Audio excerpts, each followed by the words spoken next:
भागने वाली। तो मेरा आप तभी बहनों भाइयों से मेरा ये आग्रह है कि जय भीम का उद्घोष इतनी तेज आवाज में लगा दें कि सबको पता चल जाए कि पहुंच गया तो अब खाली करना पड़ेगा। ये बाबा साहब डॉक्टर अम्बेडकर, फुले साहब अम्बेडकर पर बुद्ध भारत की धरती है और ये हमारे पुरखों की विरासत है, इसको खाली करना पड़ेगा। जय भीम, जय भीम, जय भीम। धन्यवाद। हेलो।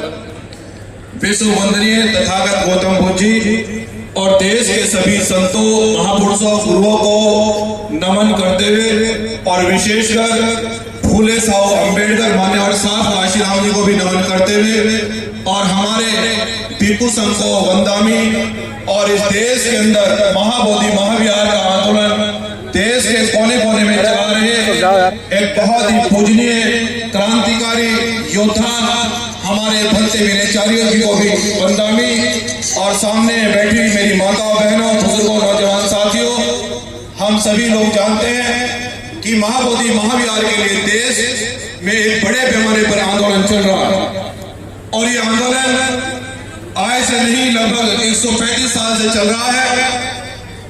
लेकिन हमारे महापुरुषों ये कहकर गए कि आंदोलनकारी अगर ईमानदार हो, अगर आपका नेतृत्व ईमानदार हो, आपका नेतृत्व न झुकने वाला और न कोई समझौता करने वाला हो तो सरकार भी घुटनों पर आ सकती है और सपना भी बाबा साहब का पूरा हो सकता है।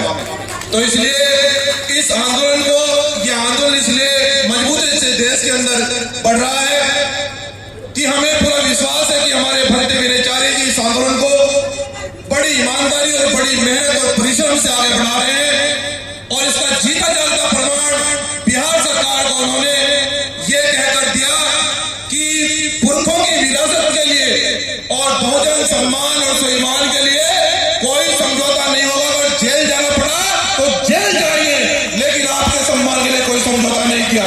तो मैं बार बार वंदनी करता हूँ ऐसे क्रांतिकारी भंते विनयचार्य जी को और मैं बहुजन समाज के लोगों आपसे ये कहना चाहता हूँ कि ये महाराष्ट्र की धरती, क्योंकि हमारा बहुजन समाज महाराष्ट्र में तो बहुत मजबूत रहता है और हमारे बहुत सारे लोग कहते हैं कि भाई शहर के लोग ज्यादातर आंदोलनों में भागीदारी नहीं करते, लेकिन मुझे यहाँ लगता है कि यहाँ महाराष्ट्र में शहर के लोग भी बाबा साहब डॉक्टर अम्बेडकर को मानने वाले काफी संख्या में है। ये आपकी संख्या बता रही है। मुझे आप लोग कहते हुए गर्व हो रहा है और ये कहना चाहता हूँ कि अधिकारों की लड़ाई में कभी नौते नहीं भेजे जाते, अधिकारों की लड़ाई में कभी नौते नहीं भेजे जाते। जिनका जमीर जिंदा होता है वो चले आते हैं, वो चले आते हैं। और अंतिम में बहुजन समाज के लोगों, बहुत सारे लोग ये कह रहे हैं, बहुत सारे लोग ये कह रहे हैं कि ये आंदोलन 135 साल से चल रहा है कि बोध गया कब वापस होगा। हमें पूरा विश्वास है कि बोध गया वापस होकर रहेगा।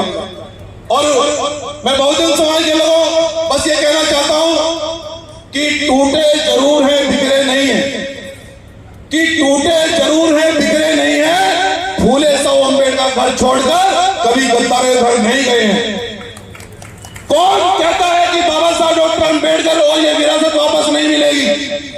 कौन कहता है कि बोध क्या वापस नहीं होगा? अभी बाबा साहब के बच्चे मर थोड़े ही गए। जय भीम, जय संविधान। बहुत बहुत धन्यवाद।